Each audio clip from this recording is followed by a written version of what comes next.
খুব পুরনো এবং জনপ্রিয় রান্না আজকে করব। তার জন্য 1 কাপ ছোলার ডাল ভিজিয়ে নিয়েছি 5 ঘন্টা আগে, ধুয়ে মিক্সিং জারের মধ্যে স্বাদ মতো নুন, চিনি, হলুদ গুঁড়ো আর 1 চিমটে হিং দিয়ে 3-4টে কাঁচা লঙ্কা দিয়ে বেটে নেব।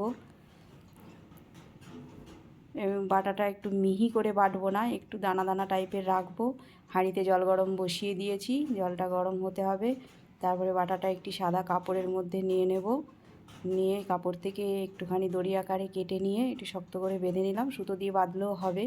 এই জল গরম হয়ে গেছে, এবারে ডাল বাটাটার মধ্যে দিয়ে দেবো। দিয়ে 10 থেকে 15 মিনিট সেদ্ধ হতে হবে। 10 থেকে 15 মিনিট হলেই মোটামুটি হয়ে যাবে। আবার কারো কারো বেশি লাগে, একটু দেখে দিতে হবে। সেদ্ধ করা 5-6টা আলু নিয়েছি, টুকরো টুকরো করে কেটে নিলাম। এই যে 15 মিনিট হয়ে গেছে, নিয়ে নামিয়ে নিলাম। আরও 15 মিনিট ঠান্ডা হতে দেবো। এই যে এবার ডালটা সেদ্ধ হয়ে গেছে, বের করে নিয়ে ছুরির সাহায্যে পিস পিস করে কেটে নেব। ভেতরে একটু নরম থাকলে কোনো অসুবিধা নেই, কেন এরপরে আমরা একটু তেল দিয়ে ভেজে নেব।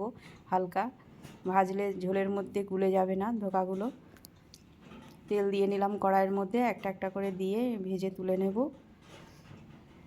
তারপরে তেলটা একটু কমিয়ে নেব। নেওয়ার পরে 1/2 চামচ 5 ফোড়ন আর 2টো শুকনো লঙ্কা ফোড়নে দেব।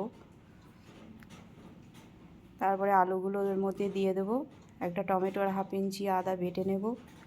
আলু 5 মিনিট ভেজে নেব। সেদ্ধ করা আলুগুলো দিয়ে দিলাম হলুদ গুঁড়ো, লঙ্কার গুঁড়ো, জিরের গুঁড়ো, ধনের গুঁড়ো আর স্বাদ মতো নুন দেব। যারা মিষ্টি খান একটু মিষ্টি দেবেন, চিনি দেবেন এর মধ্যে। আদা আর টমেটো বাটাটা দিয়ে দিলাম।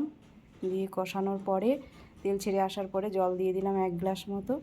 দিয়ে 5 মিনিট হতে দিয়েছি। আর ঢাকনা তুলে ধনেপাতা আর কাঁচা লঙ্কা দিয়ে দিলাম। দিয়ে 1 চামচ ঘি দেব।